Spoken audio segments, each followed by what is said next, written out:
Hi hello ನಮಸ್ಕಾರ ರೀ ಎಲ್ರಿಗೂ welcome back to my YouTube channel. ಇದನ್ನು ಮೊನ್ನೆ ಧರ್ಮಸ್ಥಳಕ್ಕೆ ಹೋಗಿದ್ದು ಒಂದು ವಿಡಿಯೋ ಅಪ್ಲೋಡ್ ಮಾಡಿದ್ದೆ, ಅದರದ್ದು ಕಂಟಿನ್ಯೂ ವ್ಲಾಗ್ ಆಗಿರುತ್ತೆ. ನಾವು ಧರ್ಮಸ್ಥಳಕ್ಕೆ ಹೋಗಿ ದರ್ಶನ ಮುಗಿಸ್ಕೊಂಡು ಕುಕ್ಕೆ ದರ್ಶನ ಮುಗಿಸ್ಕೊಂಡು ಹೊರಗೆ ಬರೋಷ್ಟರಲ್ಲಿ 9 ಗಂಟೆ ಆಗಿತ್ತು ರಾತ್ರಿ.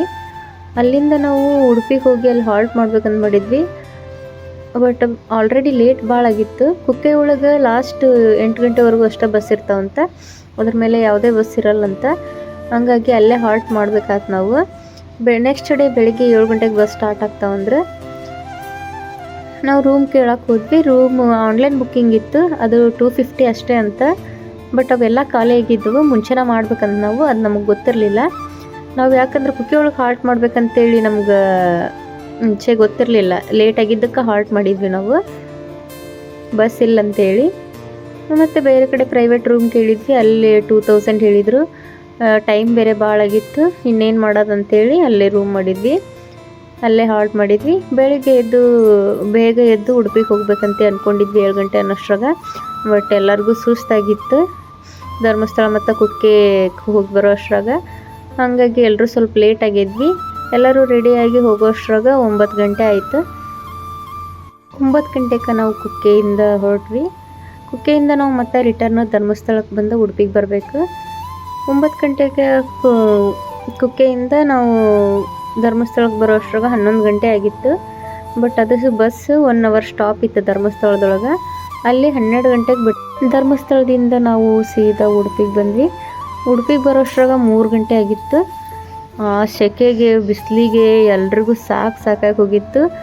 ಊಟನೂ ಮಾಡಿರಲಿಲ್ಲ. ಸೊ ಫಸ್ಟ್ ಬಂದ ತಕ್ಷಣ ಎಲ್ಲರಿಗೂ ಹಸಿವು ಭಾಳ ಆಗಿತ್ತು. ಊಟ ಮಾಡಿ ದೇವ್ರ ದರ್ಶನ ಮಾಡೋಕೆ ಹೋಗ್ಬೇಕಂತೇಳಿ ಫಸ್ಟು ಊಟ ಮಾಡಿದ್ವಿ.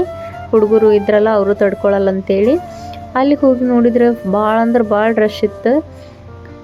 ಭಕ್ತರಲ್ಲಿ ಭಾಳ ಮಂದಿ ಬಂದಿದ್ರು. ಸೊ ಹಾಗಾಗಿ ನಾವು ಹೊರಗಡೆ ನಿಂತ್ಕೊಂಡು ದೇವ್ರಿಗೆ ಕೈ ಮುಗಿದು ಬಂದ್ವಿ. ಅಲ್ಲಿ ಸ್ವಲ್ಪ ಟೈಮ್ ಸಿಕ್ತಂತೇಳಿ ಮಲ್ಪೆ ಬೀಚ್ಗೆ ಹೋಗ್ಬೇಕಂತೇಳಿ ಪ್ಲ್ಯಾನ್ ಮಾಡಿದ್ವಿ. ಇನ್ನೂ ಟೈಮ್ ಇತ್ತಂತೇಳಿ 5 ಗಂಟೆ ಅಷ್ಟೇ ಆಗಿತ್ತು. ಆಯ್ತಂತೇಳಿ ಮತ್ತೆ ಮಲ್ಪೆ ಬೀಚಿಗೆ ಹೋದ್ವಿ.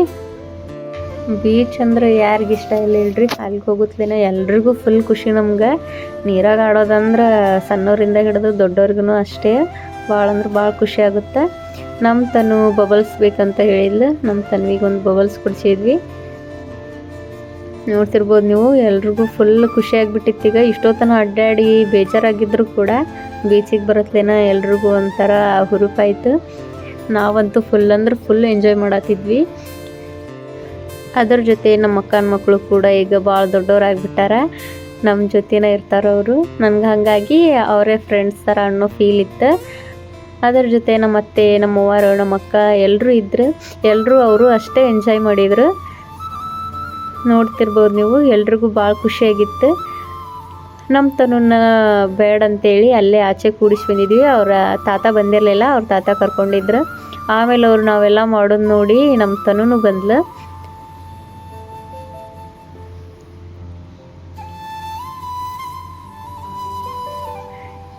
ನೋಡ್ರಿ, ದೇವಸ್ಥಾನಕ್ಕೆ ಹೋಗಿ ಖುಷಿಯಾಗಿತ್ತು. ಬಟ್ ಬೀಚಿಗೆ ಬಂದಮೇಲಂತೂ ಫುಲ್ ಖುಷಿಯಾಗಿತ್ತು. ಯಾಕಂದ್ರೆ ಇಲ್ಲಿ ಎಂಜಾಯ್ಮೆಂಟ್ ಮಾಡಿದಷ್ಟು ಅಲ್ಲಿ ಮಾಡೋಕ್ಕಾಗಲ್ಲ. ಅಲ್ಲೇನಿದ್ರು ಕ್ಯೂ ಹಚ್ಚೋದು, ದರ್ಶನ ಮಾಡೋದು, ಆಚೆ ಬರೋದು ಅಷ್ಟೇ. ಆದ್ರೆ ಇಲ್ಲಿ ಮಾತ್ರ ನಾವು ಭಾಳ ಮಸ್ತ್ ಎಂಜಾಯ್ಮೆಂಟ್ ಮಾಡಿದ್ವಿ. ಅದೇ ಎಂಜಾಯ್ಮೆಂಟು ಎಲ್ರಿಗೂ ಆಗಿತ್ತವತ್ತು. ಅದಾದಮೇಲೆ ಅನ್ನಿಸ್ತು, ಯಪ್ಪ ಯಾಕಾದರೂ ಬೀಚ್ ಒಳಗೆ ಆಟ ಆಡಿದ್ವಿ ಅಂತೇಳಿ. ಎಲ್ಲ ಬಟ್ಟೆ ಎಲ್ಲ ಫುಲ್ಲು ಅಂಟ್ಕೊಳಕ್ಕೆ ಕೂತ್ಬಿಟ್ಟಿದ್ವು, ಅಷ್ಟು ಜಿಬಿ. ಯಪ್ಪ ಯಾವಾಗ ಸ್ನಾನ ಮಾಡಿವೋ ಅನಿಸಿತ್ತು, ಹಂಗಾಗಿಬಿಟ್ಟಿತ್ತು. ನಮ್ಮ ತನ್ವಿ ನೋಡ್ರಿ, ನಮ್ಮನ್ನು ನೋಡಿ ಆಕಿನೂ ಬಂದ್ಲು. ಆದ್ರೆ ಫಸ್ಟ್ ಟೈಮಲ್ಲ ಆಕಿ ಇಷ್ಟು ನೀರು ನೋಡ್ತಿರೋದು. ಅದನ್ನು ನೋಡಿ ಫಸ್ಟ್ ಭಯ ಆಗಾಕತ್ತಿತ್ತು ಆಕಿಗೆ. ಎತ್ಕೊಂಡಿದ್ವಿ, ಆದರೂ ನೀರು ನೋಡಿ ಭಯ ಪಡತ್ತಿದ್ಲು. ಆಮೇಲೆ ನಾವೆಲ್ಲರೂ ಆಟ ಆಡೋದು ನೋಡಿ ನಗಾತಿದ್ಲಕ್ಕಿ. ಅದ್ರ ನೀರೊಳಗೆ ಹೋಗಂತೇನ ಫುಲ್ ಹೆದರ್ಕೊಳತ್ತಿದ್ಲು. ಹಂಗೆ ಸ್ವಲ್ಪ ಹೊತ್ತು ನೋಡಿ ಆಕಿನೂ ಆಮೇಲೆ ನೀರೊಳಗೆ ಬಂದ್ಲು. ಅವ್ರ ಅಜ್ಜಿ ಆಕಿನ ಆಟ ಆಡ್ಸತ್ತಿದ್ರು ನೀರೊಳಗೆ. ನಾನೊಂದು ಸ್ವಲ್ಪ ಎತ್ಕೊಂಡು ನಾನು ಆಟ ಆಡಿಸಿದೆ. ಆಮೇಲೆ ನಾನು ನನ್ನ ಪಾಡಿಗೆ ಹೋಗಿದ್ದೆ. ಅವ್ರ ಅಜ್ಜಿ ಜೊತೆನೇ ಇದ್ಲಕ್ಕಿ, ಅವ್ರ ಅಜ್ಜಿ ಜೊತೆನೇ ಆಟ ಆಡತ್ತಿದ್ಲು. ನೋಡ್ರಿ ಎಷ್ಟು ಎಂಜಾಯ್ಮೆಂಟ್ ಮಾಡ್ಬೋದಲ್ಲಿ.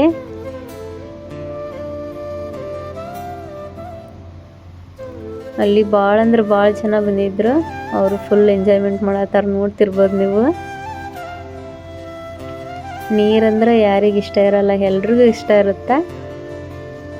ನಮ್ಮ ಮಾಮ ಒಲ್ಲೆ ಅಂತ ಹೇಳಿ ಆಮೇಲೆ ನಾವು ಮಾಡೋದು ನೋಡಿ ಅವರು ಕೂಡ ಬಂದರು.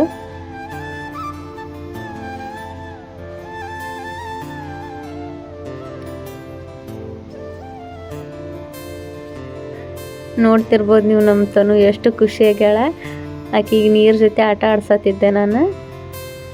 ಆಕಿ ಆಮೇಲೆ ಸ್ವಲ್ಪ ಹೆದರೋದು ಕಡಿಮೆ ಮಾಡಿಕೊಂಡು ಖುಷಿ ಪಡಾಕತ್ಲು. ಆಮೇಲೆ ಆಕಿ ತಾನೇ ಒಬ್ಬಳೇ ಆಟ ಆಡತ್ತಿದ್ಲು ನೋಡ್ರಿ. ಅವ್ರ ಅಜ್ಜಿ ಜೊತೆನೇ ಇದ್ಲಿಕ್ಕೆ. ಆಮೇಲೆ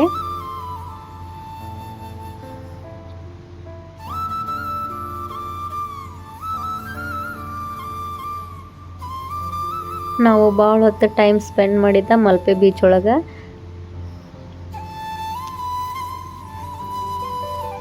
ನಮ್ಗೆ ಮಲ್ಪೆ ಬೀಚಿಗೆ ಬರೋ ಪ್ಲ್ಯಾನ್ ಇರಲಿಲ್ಲ. ಉಡುಪಿಯಿಂದ ಸೀದಾ ಮುರುಡೇಶ್ವರಕ್ಕೆ ಹೋಗಬೇಕು, ಅಲ್ಲೇ ಬೀಚ್ ಒಳಗೆ ಆಟ ಆಡ್ಬೇಕು ಅಂದ್ಕೊಂಡಿದ್ವಿ.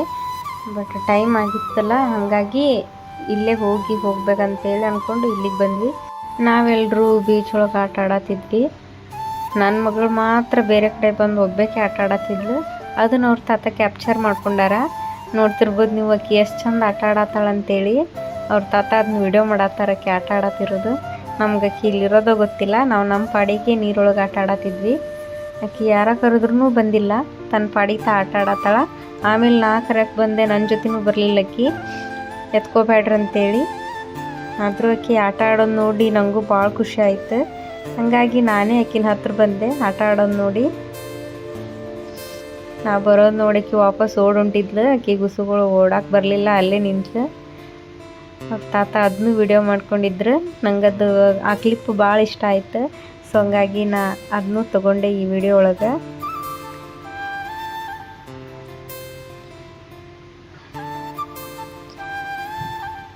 ಅಲ್ಲಿ ನಾವು ಹೋಗಿ 2 ತಾಸು ಆಗಿತ್ತು. ಸೊ 7:30ಗೆ ಲಾಸ್ಟ್ ಬಸ್ ಅಂದಿದ್ರು. ಹಾಗಾಗಿ ಬೇಗ ಆಟ ಆಡಿ ಫೋಟೋ ತೆಗೆಸ್ಕೊಂಡು ಅಲ್ಲಿಂದ ಬರೋಷ್ಟ್ರೊಳಗೆ 7:30 ಆಗಿತ್ತು. ನೆಕ್ಸ್ಟ್ ನಾವು ಈಗ ಮಲ್ಪೆ ಬೀಚಿಂದ ವಾಪಸ್ ಉಡುಪಿಗೆ ಹೋಗ್ತೀವಿ. ಉಡುಪಿಯಿಂದ ಮುರುಡೇಶ್ವರಕ್ಕೆ ಹೋಗ್ತೀವಿ. ಮುರುಡೇಶ್ವರದ ನೆಕ್ಸ್ಟ್ ಲಾಗ್ ಒಳಗೆ ಹಾಕ್ತೀನಿ ನಾನು. ಯಾಕಂದರೆ ಎಲ್ಲ ಒಂದೇ ವಿಡಿಯೋ ಒಳಗೆ ಮಾಡೋಕ್ಕಾಗ್ತಿಲ್ಲ ನಂಗೆ. ಸೊ ಹಂಗಾಗಿ 2 ಪ್ಲೇಸಿಂದ ಅಷ್ಟೇ ನಾ ವಿಡಿಯೋ ಅಪ್ಲೋಡ್ ಮಾಡತ್ತೀನಿ.